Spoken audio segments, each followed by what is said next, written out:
ఉగాది మరియు రంజాన్ పర్వదినాల సందర్భంగా హరీష్ అకాడమీ అందిస్తుంది అన్ని ఆన్లైన్ కోర్సులపై భారీ discount offers. Group 2, SI, constable, VRO and JLDL full course ఏదైనా ₹699 మాత్రమే. Course validity 6 months. ఈ ఆఫర్ మార్చి 29 నుండి ఏప్రిల్ 5 వరకు మాత్రమే. సులభంగా జాబ్ సాధించే విధంగా లెజెండరీ ఫ్యాకల్టీచే రూపొందించబడిన స్టాండర్డ్ ఆన్లైన్ క్లాసెస్. 2 లక్షల మందికి పైగా పర్చేస్ చేసిన ఆన్లైన్ క్లాసెస్. మరెందుకు ఆలస్యం? వెంటనే హరీష్ అకాడమీ యాప్ ని డౌన్లోడ్ చేసుకోండి, విజయం సాధించండి. Harish, the best academy. Phone 8341116915.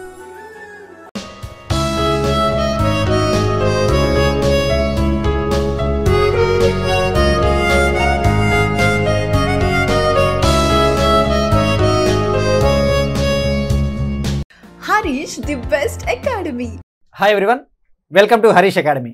ఈరోజు కరెంట్ అఫైర్స్లో భాగంగా ఈచ్ అండ్ ఎవ్రీ టాపిక్ని మనము డీటెయిల్గా డిస్కస్ చేసుకుందాం.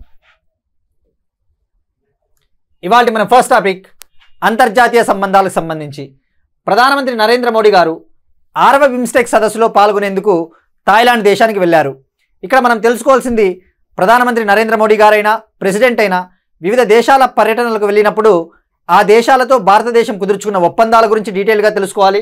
అలానే ఇటువంటి బిమ్స్టెక్ సదస్సు కావచ్చు, లేదంటే బ్రిక్స్ సదస్సు, అటువంటి సదస్సుల గురించి మనము డీటెయిల్గా తెలుసుకోవాలి.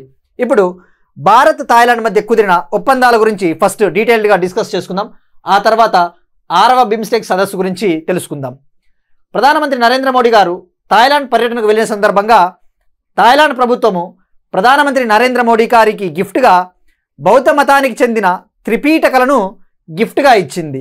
అలానే ప్రధానమంత్రి నరేంద్ర మోడీ గారు థాయిలాండ్కు వచ్చేసిన సందర్భంగా థాయిలాండ్ ప్రభుత్వము 18వ శతాబ్దానికి చెందిన రామాయణ కుడ్య చిత్రాలను ఒక పోస్టల్ స్టాంప్ రూపంలో థాయిలాండ్ విడుదల చేసింది. ఇక ఒప్పందాల విషయానికి వస్తే భారత్ థాయిలాండ్ మధ్య కొన్ని ఒప్పందాలు కుదిరాయి. అలానే ఇరు దేశాలు కూడా తమ భాగస్వామ్యాన్ని, తమ పార్ట్నర్షిప్ని స్ట్రాటజిక్ పార్ట్నర్షిప్గా, అనగా వ్యూహాత్మక భాగస్వామ్యంగా మార్చుకోవాలి అని చెప్పేసి డిసైడ్ అయ్యాయి. స్ట్రాటజిక్ పార్ట్నర్షిప్ని వ్యూహాత్మక భాగస్వామ్యంగా మార్చుకోవాలి. తద్వారా ఇరు దేశాల మధ్య వాణిజ్యము కావచ్చు, పర్యాటక రంగము, ఎంఎస్ఎంఈ రంగాలకు సంబంధించి డీల్స్ అనేవి బాగా ఫ్రీగా, ఎటువంటి అవాంతరాలు లేకుండా కొనసాగించుకోవచ్చు అని చెప్పేసి ఈ ఒప్పందాన్ని కుదుర్చుకున్నాయి. అలానే ఇరు దేశాలు కూడా ఎంఎస్ఎంఈలు, మైక్రో స్మాల్ మీడియం ఎంటర్ప్రైజెస్కి సంబంధించి ఒక ఒప్పందం చేసుకున్నాయి. అలానే చేనేత కళలు, హస్తకళ రంగానికి సంబంధించి ఎంఓయూని కూడా కుదుర్చుకున్నాయి. ఇది భారత్ థాయిలాండ్ మధ్య కుదిరిన ఒప్పందం. ఇటీవల థాయిలాండ్ మనకు మరొక కారణం చేత కూడా వార్తల్లో ఉంది. మ్యాన్మార్లో భూకంపం వచ్చిన సందర్భంగా ఎమర్జెన్సీని ప్రకటించిన దేశము థాయిలాండ్గా వార్తల్లో నిలిచింది. ఇక ఇప్పుడు బిమ్స్టెక్ సదస్సు గురించి మనము డీటెయిల్గా తెలుసుకోవాలి. బిమ్స్టెక్ అంటే ఇది సౌత్ ఏషియాని, సౌత్ ఈస్ట్ ఏషియాని, దక్షిణ ఆసియాని, ఆగ్నేయాసియాని కలిపే ఒక సమ్మిట్, ఒక ఇనిషియేటివ్ అని చెప్పవచ్చు. దీన్ని బిమ్స్టెక్ ఇంగ్లీష్లో ఏమంటారు అంటే అబ్రివేషన్ వచ్చేసి Bay of Bengal Initiative for Multi Sectoral Technical and Economic కోఆపరేషన్నే బిమ్స్టెక్ అంటారు. మరొకసారి చెప్తాను abbreviation, Bay of Bengal Initiative for Multi Sectoral Technical and Economic కోఆపరేషన్ని బిమ్స్టెక్ అంటారు. అయితే ఇందులో 7 సభ్య దేశాలు ఉంటాయి, 7 దేశాలు ఉంటాయి. India, Myanmar, Sri Lanka, Thailand, Bangladesh, Bhutan, Nepal అనే 7 దేశాలు ఉంటాయి. మరి తొలి బిమ్స్టెక్ సదస్సు అవి తెలుసుకునే ముందు ఈ సంవత్సరం 6వ బిమ్స్టెక్ సదస్సు థీమ్ ఏంటిది అవన్నీ మనం తెలుసుకోవాలి. ఈ సంవత్సరం 6వ బిమ్స్టెక్ సదస్సు థాయిలాండ్లోని బ్యాంకాక్లో ఇవాళ, అనగా ఏప్రిల్ 4న మొదలైంది. ఇక థీమ్ వచ్చేసి, ఈ సంవత్సరం థీమ్ వచ్చేసి BIMSTEC prosperous, resilient and open. ఈ సంవత్సరం థీమ్ మరొకసారి చెప్తాను, BIMSTEC, prosperous, resilient and open అనే థీమ్తో నిర్వహించబడతా ఉంది 6వ బిమ్స్టెక్ సదస్సు. ఇక ఈ బిమ్స్టెక్ సదస్సు గురించి కొద్దిగా హిస్టరీ కూడా ఎగ్జామ్ పాయింట్ ఆఫ్ వ్యూలో మనము డీటెయిల్గా తెలుసుకోవాలి. మొదటిసారిగా బిమ్స్టెక్ సమ్మిట్ ఏర్పాటైనప్పుడు మ్యాన్మారు, నేపాలు, భూటాను ఆ దేశాలు లేవు. తొలిసారి ఏర్పడినప్పుడు దీనిని బిస్టెక్ అని పిలిచేవాళ్ళు. బిస్టెక్ అని పిలిచేవాళ్ళు. అప్పుడు తొలిసారిగా ఏర్పడినప్పుడు Bangladesh, India, Sri Lanka, Thailand economic కోఆపరేషన్గా పిలువబడేది. ఇది ఏర్పాటైంది తొలిసారిగా 6 జూన్ 1997లో ఏర్పాటైంది. 1997 6 జూన్ ఏర్పాటైంది. అప్పుడు ఏర్పాటైనప్పుడు కేవలం బంగ్లాదేశ్, ఇండియా, శ్రీలంక, థాయిలాండ్ మాత్రమే ఉన్నాయి. మరి మ్యాన్మార్ వచ్చేసి తర్వాత జాయిన్ అయ్యింది. నేపాలు, భూటాను 2004లో జాయిన్ అయ్యాయి. నేపాలు, భూటాను 2004లో జాయిన్ అయ్యాయి. ఇక నేపాలు, భూటాను జాయిన్ అయిన తర్వాత అప్పుడు దీని పేరుని బిమ్స్టెక్గా మార్చారనమాట. తొలి సమ్మిట్ 2004లో బ్యాంకాక్, థాయిలాండ్లో జరిగింది. అప్పుడు ఈ బిస్టెక్ పేరుని బిమ్స్టెక్గా మార్చారు. ఇక రెండవ సమ్మిట్ 2008లో భారతదేశం నిర్వహించింది. గుర్తుపెట్టుకోండి, 2008లో భారతదేశం రెండవ సమ్మిట్ని నిర్వహించింది. ఇక 5వ సమ్మిట్, మనం ఇప్పుడు 6వ సమ్మిట్ తెలుసుకున్నాం కాబట్టి తప్పకుండా దానికి ముందు జరిగిన సమ్మిట్ కూడా తెలుసుకోవాలి ఎక్కడ జరిగిందో. 5వ సమ్మిట్ 2022లో శ్రీలంకలో వర్చువల్ మోడ్ అనగా ఆన్లైన్ పద్ధతిలో నిర్వహించడం జరిగింది 5వ సమ్మిట్. సో ఇది మనకి కంప్లీట్గా బిమ్స్టెక్ గురించి, బిమ్స్టెక్ సదస్సు గురించి. మరి అలానే బిమ్స్టెక్ ఏ డిక్లరేషన్ ద్వారా ఏర్పాటైందో కూడా తెలుసుకోవాలి. బ్యాంకాక్ డిక్లరేషన్, బ్యాంకాక్ డిక్లరేషన్ ద్వారా ఇది ఏర్పాటైంది. BIMSTEC secretariat, BIMSTEC headquarters వచ్చేసి బంగ్లాదేశ్లోని ఢాకాలో ఉంది. బంగ్లాదేశ్లోని ఢాకాలో. సో ఇది మనకు డీటెయిల్డ్గా బిమ్స్టెక్ సదస్సు గురించి, అలానే భారత్, థాయిలాండ్ మధ్య కుదిరిన ఒప్పందాలకు సంబంధించి. నెక్స్ట్ వన్ అగైన్ అంతర్జాతీయ సంబంధాలకు సంబంధించి మరొక చాలా ఇంపార్టెంట్ న్యూస్ వార్తల్లో ఉంది. అది ఏంటిది అంటే అంతర్జాతీయ క్రిమినల్ కోర్టు నుంచి వైదొలిగిన హంగేరీ. ఇంటర్నేషనల్ క్రిమినల్ కోర్టు మనం ఇటీవల కూడా తెలుసుకున్నాం. ఫిలిప్పైన్స్ మాజీ ప్రెసిడెంట్ రోడ్రిగో డ్యూటెర్టే గారి పైన ఇంటర్నేషనల్ క్రిమినల్ కోర్టు అరెస్ట్ వారెంట్లు కూడా జారీ చేసింది. సో ఆ పాయింట్ ఆఫ్ వ్యూలో ఇంటర్నేషనల్ క్రిమినల్ కోర్టు మనకి వార్తల్లో ఉంది. ఇక ఇంటర్నేషనల్ క్రిమినల్ కోర్టు నుంచి వైదొలిగిన హంగేరీ. ఇప్పుడు హంగేరీ ఎందుకు వైదొలిగిందో తెలుసుకోవాలి. అలానే ఇంటర్నేషనల్ క్రిమినల్ కోర్టు గురించి కూడా తెలుసుకోవాలి. ఈ అంతర్జాతీయ క్రిమినల్ కోర్టు గత సంవత్సరం ఇజ్రాయెల్ ప్రధానమంత్రి బెంజమిన్ నెతన్యాహు పైన అరెస్ట్ వారెంట్లు జారీ చేసిందనమాట. జనరల్గా ఇంటర్నేషనల్ క్రిమినల్ కోర్టు వ్యక్తుల్ని మాత్రమే విచారిస్తుంది. దానికి ముఖ్య కారణం ఏంటంటే ఎవరైతే, ఏ వ్యక్తులైతే యుద్ధ నేరాలకు పాల్పడి ఉంటారో, అలానే జీనోసైడ్ క్రైమ్స్ అనగా మారణ హోమాలు ఎవరైతే చేసి ఉంటారో, మారణ హోమాలకి ఎవరైతే కారణమై ఉంటారో, అలానే వార్ క్రైమ్స్, యుద్ధ నేరాలు, అలానే క్రైమ్స్ అగెనిస్ట్ హ్యుమానిటీ అనగా మానవాళికి వ్యతిరేకంగా క్రైమ్స్ ఎవరైతే చేస్తారో అటువంటి వాళ్ళని ఇది విచారిస్తుంది, ప్రాసిక్యూట్ చేస్తుంది, అరెస్ట్ వారెంట్లు జారీ చేస్తుంది అన్నమాట. సో ఇప్పుడు బెంజమిన్ నెతన్యాహుకి మద్దతుగా హంగేరీ ఐసీసీ నుంచి వైదొలుగుతున్నట్టు ప్రకటించింది. ఒక విధంగా చెప్పాలి అంటే ఐసీసీలో ఇది ఫౌండింగ్ మెంబర్ హంగేరీ, అంటే వ్యవస్థాపక దేశాల్లో హంగేరీ కూడా ఒకటి. ఇక ఇంటర్నేషనల్ క్రిమినల్ కోర్టు గురించి మనము అది ఎందుకు, ఎవరిని విచారిస్తుందో కూడా తెలుసుకున్నాం. ఇప్పుడు ఇంటర్నేషనల్ క్రిమినల్ కోర్టు గురించి మనం తెలుసుకోవాలి. అది ఎప్పుడు ఏర్పాటైంది, ఎక్కడ ఏర్పాటైంది, దాంట్లో ఉన్న సభ్య దేశాలు అవన్నీ క్లియర్గా తెలుసుకోవాలి.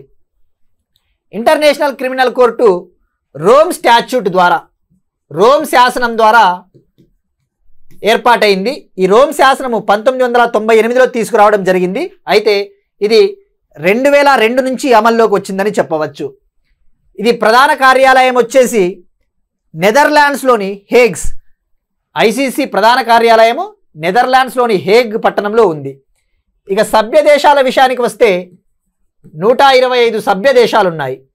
125 సభ్య దేశాలు. మీరు అఫీషియల్ వెబ్సైట్ కనుక చెక్ చేస్తే 125 సభ్య దేశాలు ఉంటాయి.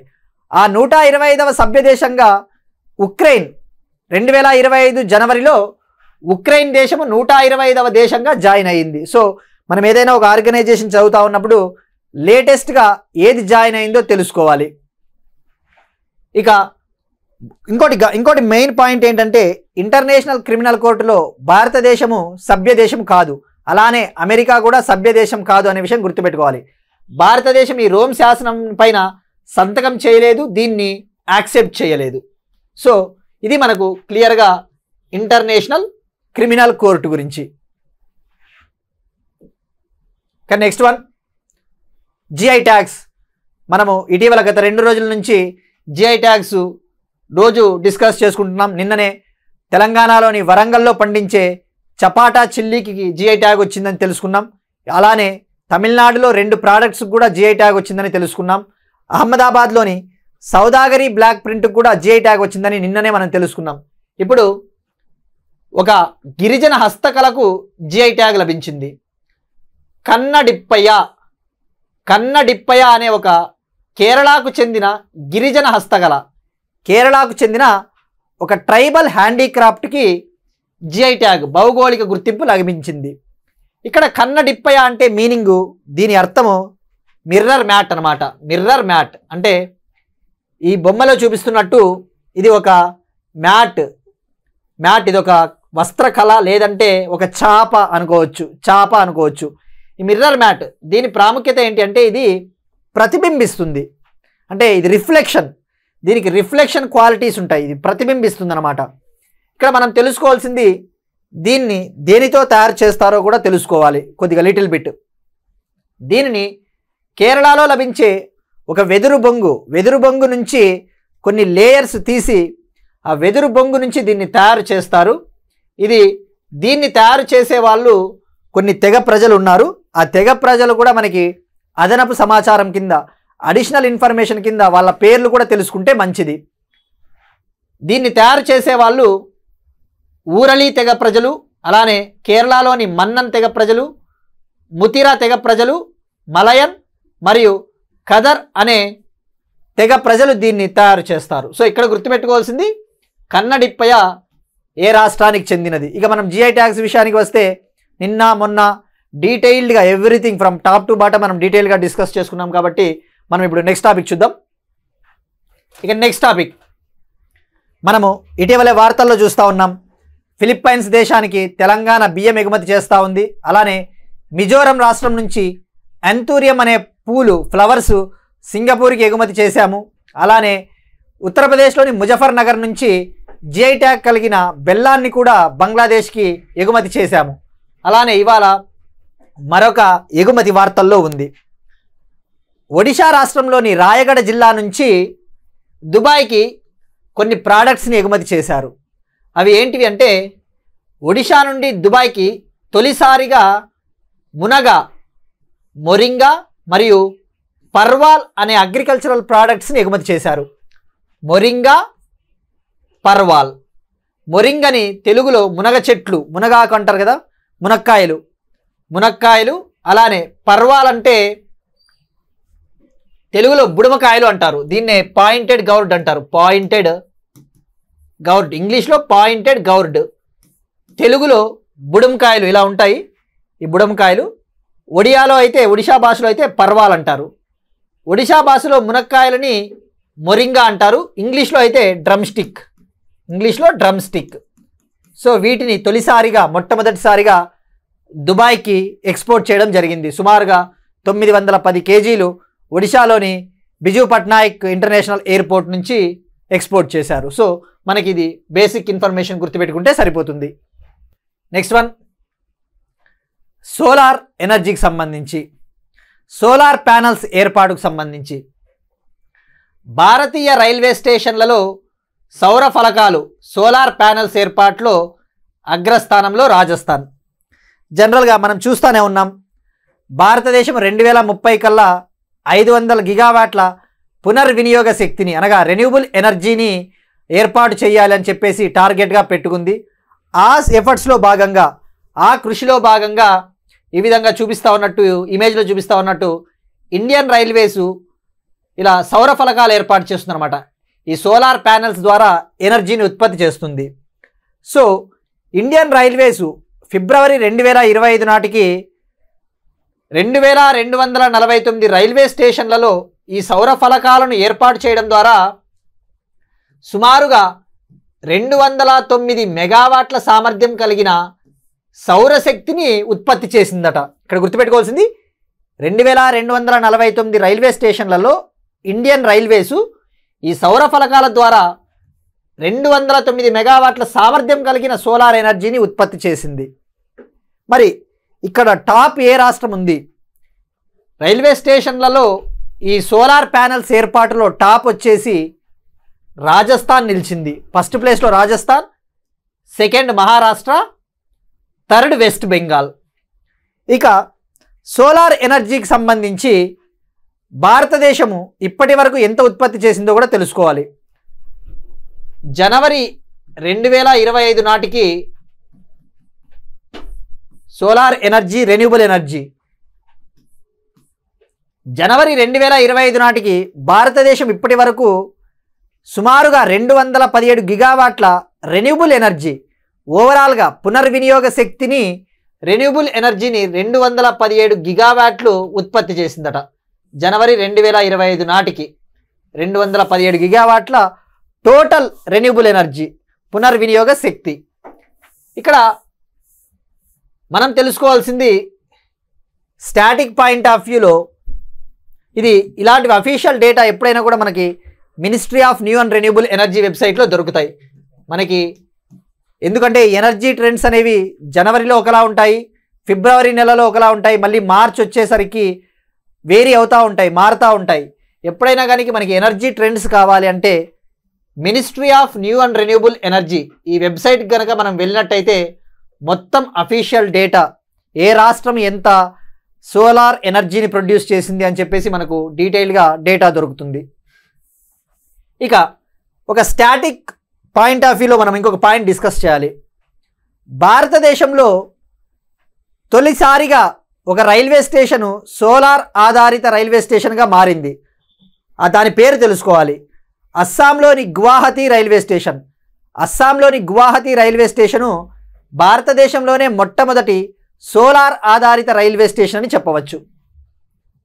సో ఇది మనకు రైల్వే స్టేషన్స్లో ఏర్పాటైన సోలార్ ప్యానెల్స్ గురించి. ఇప్పుడు ఒక క్వశ్చన్ చూద్దాం. మనం గతంలో ఇప్పుడు రైల్వేస్ టాపిక్ వచ్చింది కాబట్టి మనము ఒక క్వశ్చన్ చూద్దాం. నిన్ననే మనం తెలుసుకున్నాము భారతదేశము రైల్వే లోకోమోటివ్స్ ఇంజన్లో 2024 సంవత్సరానికి సంబంధించి అమెరికాని, యూరప్ని దాటి అగ్రస్థానంలో నిలిచిందని తెలుసుకున్నాం. ఇప్పుడు సోలార్ ప్యానెల్స్ ఏర్పాటుకు సంబంధించి తెలుసుకున్నాం. సో ఆ పాయింట్ ఆఫ్ వ్యూలో, ఆ కాంటెక్స్లో ఒక క్వశ్చన్ ఫ్రేమ్ చేయడం జరిగింది. మనం గతంలో ఆల్రెడీ డిస్కస్ చేసుకున్నాం. కేంద్ర ప్రభుత్వము కవచ్ పరిశోధనా సంస్థ, కవచ్ రీసెర్చ్ ఇన్స్టిట్యూట్ను ఎక్కడ స్థాపించాలని చెప్పేసి నిర్ణయించింది. మనము ఇది గతంలో డిస్కస్ చేసుకున్నాం. కవచ్ రీసెర్చ్ ఇన్స్టిట్యూట్ని భారతదేశంలోని ఏ ప్రాంతంలో ఏర్పాటు చేయబోతా ఉన్నారో కామెంట్ సెక్షన్లో కామెంట్ చేయండి. అలానే నిన్నటి క్వశ్చన్కి మనము సమాధానం తెలుసుకుందాం. నిన్న మనం అడిగిన క్వశ్చను, భారతదేశం ఫిలిప్పైన్స్ దేశానికి ఏ మిస్సైల్ని ఎగుమతి చేసింది, ఏ మిస్సైల్ని అమ్మింది అంటే దానికి ఆన్సర్ వచ్చేసి BrahMos supersonic cruise missile. Next one, కల్చర్కి సంబంధించి బెంగళూరులో రాగి పలకలు, విజయనగర కాలం నాటి రాజు దేవరాయ 1కు చెందిన రాగి పలకలు లభ్యమైనాయి. ఈ రాగి పలకలు కాపర్ ప్లేట్స్. ఈ కాపర్ ప్లేట్స్ని ఆర్కియలాజికల్ సర్వే ఆఫ్ ఇండియా మరియు ఫాల్కన్ కాయిన్స్ గ్యాలరీ అనే సంస్థ, ఫాల్కన్ కాయిన్స్ గ్యాలరీ అనే సంస్థ డిస్కవర్ చేశారు, కనుగొన్నారు. ఇక్కడ మనం తెలుసుకోవాల్సింది ఈ రాగి పలకలు విజయనగర కాలం నాటి రాజు దేవరాయ 1 ఆయనకి చెందినవన్నమాట. ఈ దేవరాయ 1 రాజుకు సంబంధించి ఆయన పట్టాభిషేకానికి సంబంధించిన కాపర్ ప్లేట్స్ని కనుగొన్నారు. ఇక్కడ మనము డైరెక్ట్గా ఎలా అడుగుతాడంటే, ఇటీవల బెంగళూరులో ఆర్కియలాజికల్ సర్వే ఆఫ్ ఇండియా కనుగొన్న రాగి పలకలు ఏ రాజుకు చెందినవి అంటే దేవరాయ 1. ఇక మనము ఈ దేవరాయ 1 గురించి కొద్దిగా ఐడియా ఉండాలి మనకు. ఇది హిస్టరీ పాయింట్ ఆఫ్ వ్యూలో మినిమం ఐడియా ఉండాలి. ఈ దేవరాయ 1 అనే ఆయన విజయనగర డైనాసిటీ, విజయనగర వంశంలో సంగమ వంశానికి చెందినవాడు. సంగమ డైనాసిటీ. మనకి విజయనగర డైనాసిటీలో 4 వంశాలు ఉంటాయి. సంగమ, సాలువ, తులువ, ఆరవేటి. ఈ విజయనగర డైనాసిటీని ఎవరు ఏర్పాటు చేశారు అంటే హరిహరవన్ను, బుక్కావన్ను అనే ఆయన వాళ్ళు ఏర్పాటు చేశారు. ఇక మనకి దేవరాయవన్ను వచ్చేసి సంగమ డైనాసిటీకి చెందినవాడు. ఈయన 1406 ఏడి నుంచి 1422 ఏడి వరకు పరిపాలించాడు. అంటే ఇది 15వ శతాబ్దం నాటి రాగి పలకలు, 15వ శతాబ్దం నాటి ఇన్స్క్రిప్షన్స్ అని చెప్పవచ్చు. ఇక దేవరాయ వన్ గురించి మనము ఇంపార్టెంట్ పాయింట్ ఏంటంటే దేవరాయ వన్ కాలంలో ఇటలీకి చెందిన ఒక ట్రావెలర్, ఒక పర్యాటకుడు నికోలో డి కొంటి విజయనగర కింగ్డమ్ని సందర్శించాడు. ఇక్కడ గుర్తుపెట్టుకోవాల్సింది ఇటలీ ట్రావెలర్ నికోలో డి కొంటి ఎవరి కాలంలో విజయనగర కింగ్డమ్కి విచ్చేశాడు అంటే దేవరాయ వన్ అని గుర్తుపెట్టుకుంటే సరిపోతుంది. ఇక ఇంతకు మించి మనం హిస్టరీలోకి ఎక్కువ పోయినా అది కరెంట్ అఫైర్ అవ్వదు, అది హిస్టరీ అయిపోతుంది. కాబట్టి మనము ఇక్కడితో దీన్ని ఎండ్ చేద్దాం. నెక్స్ట్ వన్ మనకి ఒక ఐలాండ్ వార్తల్లో ఉంది. నార్త్ సెంటినెల్ ఐలాండ్ వార్తల్లో ఉంది. ఈ నార్త్ సెంటినెల్ ఐలాండ్ వార్తల్లో ఎందుకు ఉంది అంటే ఇది ఎక్కడ ఉంది అంటే ఇది అండమాన్ దీవుల్లో ఉంది. ఇటీవల ఒక అమెరికాకు చెందిన టూరిస్టు, 24 ఏళ్ల అమెరికా టూరిస్టు ఈ నార్త్ సెంటినెల్ ఐలాండ్లోకి పర్మిషన్ లేకుండా, ఇది రెస్ట్రిక్టెడ్ ఐలాండ్, ఈ నిషేధిత ఐలాండ్లోకి ఎంటర్ అయ్యాడని చెప్పేసి అరెస్ట్ చేయడం జరిగింది. అసలు ఇది ఎందుకు నిషేధింపబడిన ఐలాండ్ అంటే ఇందులో ఈ నార్త్ సెంటినెల్ ఐలాండ్లో సెంటినెల్ అనే తెగ ప్రజలు ఉంటారు. సెంటినెల్ అనే పర్టికులర్లీ వల్నరబుల్ ట్రైబల్ గ్రూప్స్ అనమాట. అంటే వీళ్ళు చాలా గిరిజన తెగల్లోనే అత్యంత వెనుకబడిన వాళ్ళనమాట. సెంటినెల్ అనే పర్టికులర్లీ వల్నరబుల్ ట్రైబల్ గ్రూప్స్లో సెంటినెల్ ఒక భాగము. ఆ సెంటినెల్ తెగ ప్రజలు ఈ నార్త్ సెంటినెల్ ఐలాండ్లో ఉంటారు. అక్కడ ఎవరైనా ఎంటర్ అయితే వాళ్ళు బయట వాళ్ళని రానివ్వరు, ఒకవేళ ఎంటర్ అయితే వాళ్ళని చంపేస్తారు కూడా. సో ఇక్కడ తెలుసుకోవాల్సింది జాగ్రఫీ పాయింట్ ఆఫ్ వ్యూలో, కరెంట్ అఫైర్ పాయింట్ ఆఫ్ వ్యూలో నార్త్ సెంటినెల్ ఎక్కడ ఉంది అనేది క్లియర్గా తెలుసుకోవాలి. ఈ నార్త్ సెంటినెల్ అనేది అండమాన్ దీవుల్లో అండమాన్ అండ్ నికోబార్ రాజధాని అయిన పోర్ట్ బ్లెయిర్కి పశ్చిమాన 50 కిలోమీటర్ల దూరంలో ఉంటుంది. నార్త్ సెంటినెల్ ఐలాండ్ పోర్ట్ బ్లెయిర్కి పశ్చిమాన 50 కిలోమీటర్ల దూరంలో ఉంటుంది. ఇక్కడ గుర్తుపెట్టుకోవాల్సింది ఈ నార్త్ సెంటినెల్ ఐలాండ్ అనేది అండమాన్ దీవుల్లో ఉంటుంది. గుర్తుపెట్టుకోండి, అండమాన్ నికోబార్ దీవులు కాదు, అండమాన్ దీవుల్లో ఉంటుంది. మరి అండమాన్ దీవుల్ని నికోబార్ దీవుల్ని విడదీసేది ఒక ఛానల్ ఉంటుంది. 10 డిగ్రీ ఛానల్ అంటారు దాన్ని. మనకి జాగ్రఫీలో ఇది వస్తుంది, 10 డిగ్రీ ఛానల్. ఈ 10 డిగ్రీ ఛానల్ వచ్చేసి మనకి జాగ్రఫీలో అండమాన్ దీవుల్ని నికోబార్ దీవుల్ని సపరేట్ చేసేదే 10 డిగ్రీ ఛానల్. ఇక మనకి 10 డిగ్రీ ఛానల్ ఎలానో 8 డిగ్రీ ఛానల్, 9 డిగ్రీ ఛానల్ కూడా ఉంది. 8 డిగ్రీ ఛానల్ అంటే మాల్దీవ్స్ దేశాన్ని, అలానే మినికాయ్ దీవుల్ని, లక్షద్వీప్లో భాగమైన మినికాయ్ దీవులని మాల్దీవ్స్ దేశాన్ని విడదీసే ఛానల్ పేరు 8 డిగ్రీ ఛానల్. అలానే మనకి 9 డిగ్రీ ఛానల్ కూడా ఉంది. 9 డిగ్రీ ఛానల్ వచ్చేసి లక్షద్వీప్ ఐలాండ్లోని లక్కాడీవ్ ఐలాండ్స్ని, మినికాయ్ దీవుల్ని విడదీసేదే మనకి 9 డిగ్రీ ఛానల్. సో మనకి ఇవి చాలా important. 10 degree channel, 9 degree channel, 8 degree channel అనేవి జాగ్రఫీలో గతంలో ఎగ్జామ్స్లో అడగడం కూడా జరిగింది. నెక్స్ట్ వన్ మరొక అగ్నిపర్వతం వోల్కానో వార్తల్లో ఉంది. ఇండోనేషియాలోని మౌంట్ మరపి అనే వోల్కానో ఎరప్ట్ అయింది, విస్ఫోటనం చెందింది. సో మనం ఇటీవల వోల్కానోస్ చాలా చూస్తూ ఉన్నాం, అందులో భాగంగానే మౌంట్ మరాపి.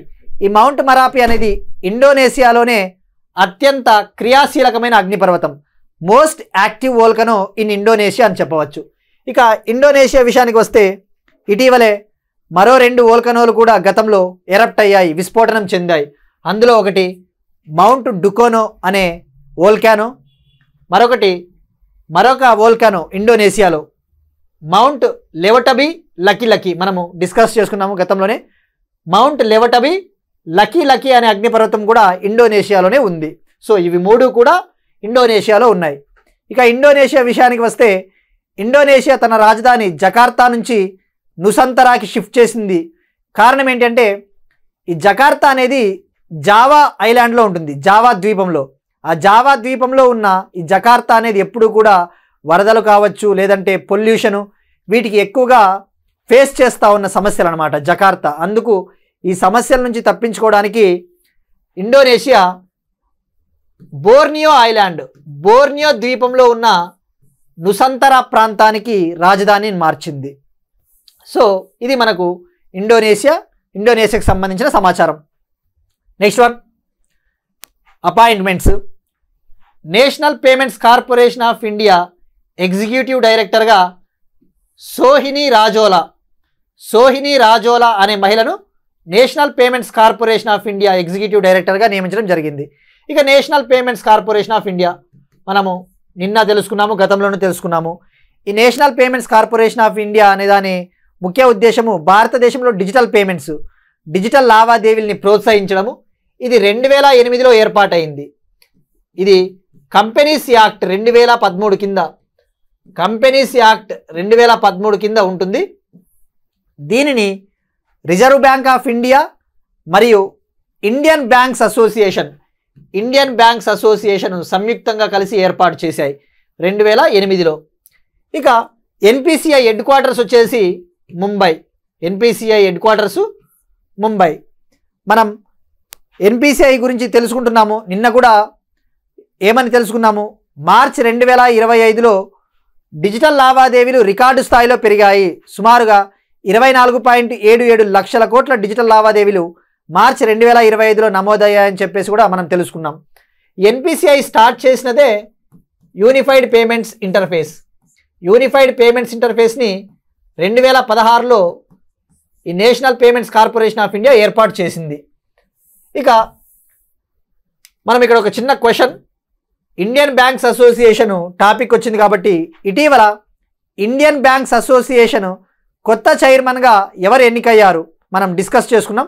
దానికి ఆన్సర్ కూడా కామెంట్ సెక్షన్లో తెలపండి. ఇండియన్ బ్యాంక్స్ అసోసియేషన్ కొత్త చైర్మన్గా ఎవరు ఇటీవల ఎన్నికయ్యారు, అతను ఏ బ్యాంకుకు చెందినవాడో కూడా కామెంట్ సెక్షన్లో తెలపండి. So this is about NPCI. Next one, science and టెక్నాలజీకి సంబంధించిన కరెంట్ అఫైర్స్ వార్తల్లో ఉంది. యాక్సియామ్ 4 స్పేస్ మిషన్ వార్తల్లో ఉంది. ఈ యాక్సియామ్ 4 స్పేస్ మిషన్ని నాసా వాళ్ళు మరియు అమెరికాకు చెందిన నాసా వాళ్ళు, అలానే యాక్సియామ్ స్పేస్ అనే సంస్థ మే 2025లో లాంచ్ చేయబోతా ఉన్నారు. దీని ముఖ్య ఉద్దేశం ఏంటి అంటే, ఈ మిషన్లో భాగంగా 4 ప్రైవేట్ ఆస్ట్రోనాట్లు ఇంటర్నేషనల్ స్పేస్ స్టేషన్కి, అనగా అంతర్జాతీయ స్పేస్ స్టేషన్కి ట్రావెల్ చేయబోతా ఉన్నారు. వీళ్ళు అక్కడ సుమారుగా 14 రోజుల పాటు గడపబోతా ఉన్నారు. ఇది 4వ ప్రైవేటు స్పేస్ మిషను. ఇది 4వ private space mission of Axiom space అని చెప్పవచ్చు. ఇక్కడ మనం తెలుసుకోవాల్సింది, ఇందులో భాగంగా ఎవరు వెళ్తా ఉన్నారు, ఆ 4 ఆస్ట్రోనాట్ల పేర్లు. ఈ 4 ఆస్ట్రోనాట్లలో ఇండియా నుంచి గ్రూప్ క్యాప్టెన్ శుభాన్షు శుక్లా కూడా ట్రావెల్ చేస్తూ ఉన్నాడు. ఇక ఇతర ముగ్గురు ప్రైవేట్ ఆస్ట్రోనాట్ల పేర్లు కూడా తెలుసుకోవాలి. అందులో ఒకరు అమెరికాకు చెందిన కమాండర్ పెగ్గీ విట్సన్ అనే మహిళ. అమెరికాకు చెందిన పెగ్గీ విట్సన్ అనే ఒక మహిళ ఈ మిషన్కి కమాండర్గా వహించబోతా ఉంది. మరొకరు ఇండియాకు చెందిన శుభాన్షు శుక్లా, మరొకరు పోలాండ్ దేశానికి చెందిన విస్నియస్కీ అనే అతను, అలానే హంగరీ దేశానికి చెందిన టిబోర్ కాపు అనే ఆయన. వీళ్ళ 4 కూడా ట్రావెల్ చేస్తూ ఉన్నారు. సో ఇక్కడ గుర్తుపెట్టుకోవాల్సింది, వీళ్ళు ఇంటర్నేషనల్ స్పేస్ స్టేషన్కి వెళ్తూ ఉన్నారు. స్పేస్ ఎక్స్ డ్రాగన్ మిషన్ ద్వారా వీళ్ళు ఐఎస్ఎస్కి వెళ్తూ ఉన్నారు. నెక్స్ట్ వన్, వార్తల్లో వ్యక్తులు. మనోజ్ కుమార్ అనే ఆయన మరణించాడు. 4th ఏప్రిల్ 2025న మరణించారు. ఈయన లెజెండరీ బాలీవుడ్ యాక్టర్ అన్నమాట. బాలీవుడ్లో ప్రసిద్ధ నటుడు. ఈయన ముఖ్యంగా ప్యాట్రియాటిక్ ఫిలిమ్స్, దేశభక్తికి సంబంధించిన ఫిలిమ్స్ తీయడం ద్వారా చాలా ప్రఖ్యాతి సాధించారు. ఇక్కడ డైరెక్ట్గా గుర్తుపెట్టుకోవాల్సింది, మనోజ్ కుమార్ అనే ఆయన ఏ రంగానికి చెందినవాడు అంటే బాలీవుడ్ నటుడు అనే రంగం అని గుర్తుపెట్టుకుంటే సరిపోతుంది. ఇక ఈయన ఎక్కడ జన్మించాడు అంటే ప్రెజెంట్ పాకిస్తాన్లో, ఇండిపెండెన్స్ రాకముందు ప్రెజెంట్ పాకిస్తాన్లో ఈయన జన్మించారు. So this is about Manoj Kumar. That's it. These are today's current affairs. మనం ఒకసారి క్విక్గా రీక్యాప్ చూద్దాం. 6వ బిమ్స్టెక్ సదస్సు, అంతర్జాతీయ క్రిమినల్ కోర్టు నుంచి వైదొలిగిన హంగరీ, కేరళ గిరిజన హస్తకళ కన్నడిప్పయ్యకు జిఐ ట్యాగ్, ఒడిషా నుండి దుబాయ్కు మొట్టమొదటి అంతర్జాతీయ మొరింగా మరియు పర్వాల్ ఎగుమతి, భారతీయ రైల్వే స్టేషన్లలో సౌర ఫలకాల ఏర్పాటులో రాజస్థాన్ అగ్రస్థానం, బెంగళూరులో 15వ శతాబ్దపు విజయనగర రాజు దేవరాయ 1 కాలం నాటి రాగి పలకలు లభ్యం, నార్త్ సెంటినెల్ ఐలాండ్, ఇండోనేషియాలోని మౌంట్ మరపి అగ్నిపర్వతం విస్ఫోటనం, National Payments Corporation of India కొత్త ఎగ్జిక్యూటివ్ డైరెక్టర్గా Sohini Rajola, Axiom four space mission, legendary Bollywood actor Manoj Kumar మరణం. That's it. These are today's current affairs and we will meet you again tomorrow and thank you everyone.